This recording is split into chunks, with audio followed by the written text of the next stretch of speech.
capítulo 24 de Mateus, Jesus faz um grande discurso nos falando sobre os sinais da sua vinda. Já no capítulo 25, Jesus começa a falar por parábolas. Ele usa aqui 3 parábolas, aonde ele fala como nós devemos nos prepararmos para esse grande dia e de que forma nós devemos viver aqui até que ele venha. Eu convido você a meditar comigo agora nos próximos minutos a respeito desse assunto.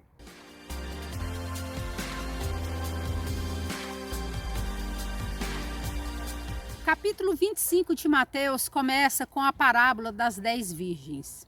Jesus nos ensina através dessa parábola como deve ser a nossa vida, como deve ser o nosso preparo para o grande dia da sua vinda. Jesus voltará um dia para nos buscar. E aqui ele nos deixa grandes lições de como nós devemos nos prepararmos.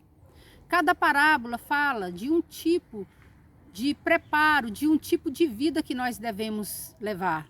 Cada parábola traz um ensinamento que devemos acrescentar todos os dias no nosso modo de viver. A parábola das 10 virgens nos conta que o reino de Deus é semelhante às 10 virgens que, tomando as suas lâmpadas, saíram ao encontro do esposo. 5 eram prudentes e 5 eram loucas. As loucas, tomando as suas lâmpadas, não levaram azeite consigo. O azeite aqui é o combustível, o óleo, o que coloca para que mantenha a lâmpada acesa. E tardando o esposo, elas dormiram. Mas à meia-noite ouviu o clamor e veio o esposo e saíram ao socorro. Então elas se levantaram, prepararam as lâmpadas. Essa história tem a ver com a cultura judaica.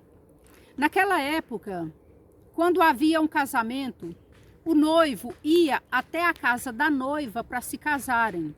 Após a cerimônia de casamento, o noivo e a noiva, juntamente com as 10 virgens, que eram as damas de honra, seguiam em procissão para a casa do noivo, onde por ali ficavam durante uma semana em festas.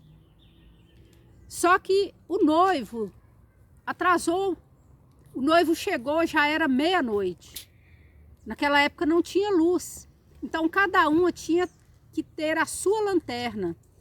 E elas eram aquecidas através de um combustível, que aqui é chamado de óleo, em outras traduções também chamadas de azeite.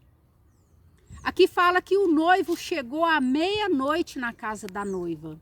Como elas estavam cansadas, elas dormiram. O problema aqui não está nas noivas dormirem. As noivas não, as virgens dormirem. O problema é que elas dormiram e não abasteceram as suas lanternas, lamparinas, lampiões. Cada região tem um nome. Não havia eletricidade. Então, à meia-noite, o noivo chega, se casou. E na hora de ir embora em procissão para a casa do noivo para fazer a festa juntamente com os convidados, as 10 virgens, que eram as damas de honra, não conseguiam manter as suas lamparinas ou lanternas, suas lâmpadas acesas, porque não tinha o combustível. Então elas pediram para que os outros dessem para ela, as outras dessem para elas. As outras disseram: não podemos te dar. Porque se dermos, as nossas luzes também vão apagar. Saiam e compram.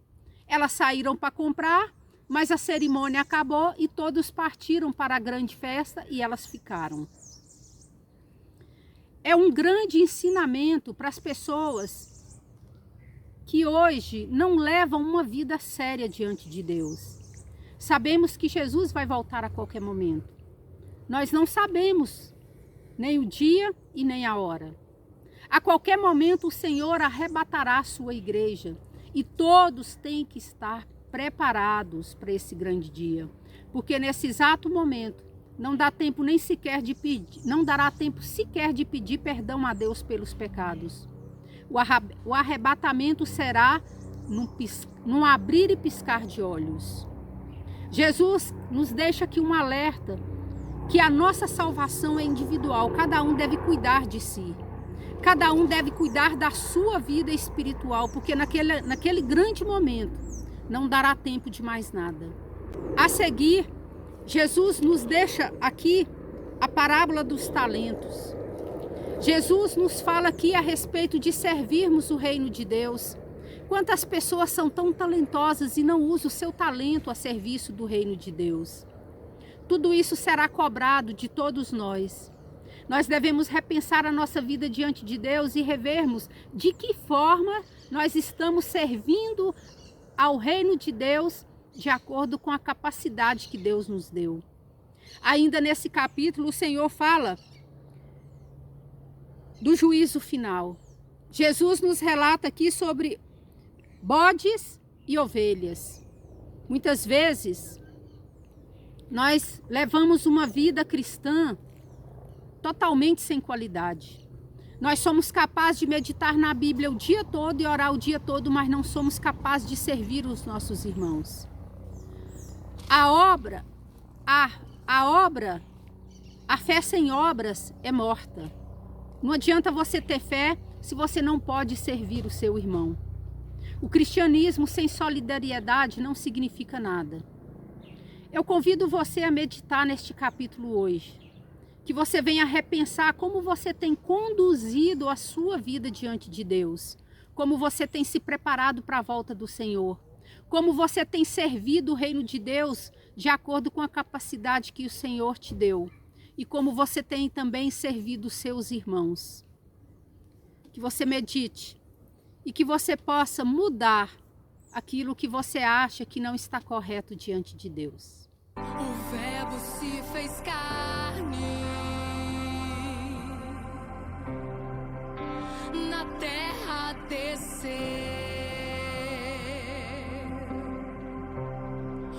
operou muitos milagres. Aleluia! Era mesmo Filho de Deus.